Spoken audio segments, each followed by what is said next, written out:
कुछ लोग जो है ना, वो केवल अपने मतलब के लिए भक्ति कर रहे हैं। जैसे किसी का बहुत ज़्यादा किसी को विपत्ति आ गया, किसी को बहुत ज़्यादा कर्ज हो गया, किसी घर में ज़्यादा क्लेश हो गया और किसी का कोई काम नहीं बन रहा है, तो फिर वो सीधे भगवान की तरफ ही बढ़ता है कि भगवान जी हमारे काम नहीं हो रहे हैं, मैं फंस चुका हूँ, मेरा कर्जा ज़्यादा हो गया है। और फिर मोबाइल से आप वीडियो देख लेते हैं और फिर आप चुटकी भर ये चढ़ाने से, चुटकी भर सिंदूर चढ़ाने से, चुटकी भर ये चढ़ा दो, वो उड़द की दाल चढ़ा दो, तो और हनुमान जी के चरणों में आप रख दो, तो करोड़ों का कर्जा यूँ ऐसा चुक जाएगा। तो इस प्रकार से आप मोबाइल पर तो देख कर के, वीडियो देख कर के आप हनुमान जी के मंदिर में सीधे चले जाते हैं। आप 2-4 बार तो वह प्रयोग आप करके देख भी लेते हैं, लेकिन वह काम नहीं आता है। तो काम कैसे आएगा? आपको तो पहले सारी नियम विधि जो हनुमान जी के जो नियम है पूजा पाठ के और जो भक्तों के तो कैसा होना चाहिए, तो उस प्रकार से आप पहले बनिए तो सही, आप हनुमान जी के भक्त बनिए तो सही। और यदि आपको विपत्ति आ जाता है तो आप सीधे हनुमान जी के चरणों में ये और वो ला करके आप चढ़ा देते हैं। मैं यहाँ मंदिर में बैठा हुआ हूँ, तो लोग बहुत सारे यहाँ पे भी उपाय करते हैं। और वो एक चिट्ठी वाला जो उपाय होता है ना, आपने शायद देखा होगा कि लिख कर के और हनुमान जी के चरणों में रख दीजिए, जिससे हनुमान जी आपके कार्य इतने दिन में कर देंगे। अब हनुमान जी आपके नौकर तो है नहीं कि आपने लिख के और हनुमान जी के चरणों में रख दिया तो वह कार्य कर देंगे, तो ऐसा बिल्कुल होता नहीं है। आप पहले आप भक्ति करिए हनुमान जी के से, अपने आप को जोड़िए, पहले हनुमान जी से अपने आप को जोड़िए।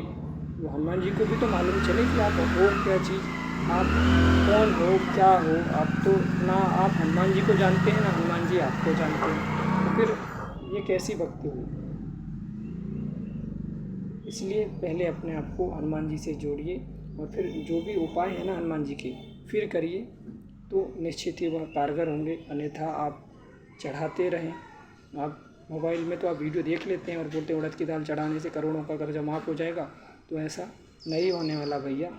यह गलती आप ना करें कि चुटकी भर सिंदूर चढ़ाने से आपके करोड़ों का, लाखों का कर्जा माफ़ हो जाएगा, तो ऐसा बिल्कुल नहीं होता है। पहले अपने आप को हनुमान जी से जोड़िए और उनकी कृपा लीजिए और फिर उसके बाद जो उपाय है वह करते रहिए। और फिर बाबा हनुमान जी से आप बोलिए, विनती करिए कि हमारा जो कर्जा है वह ज़्यादा है, या फिर मेरे काम नहीं बन रहे हैं, मेरे घर में क्लेश है, द्वेष हो रहा है और घर में बीमारी है और मेरे ये काम नहीं बन रहे हैं, वो काम नहीं बन रहे हैं। तो आप फिर विनती करिए बाबा से, तो फिर निश्चित ही आप पर कृपा दया बाबा करेंगे।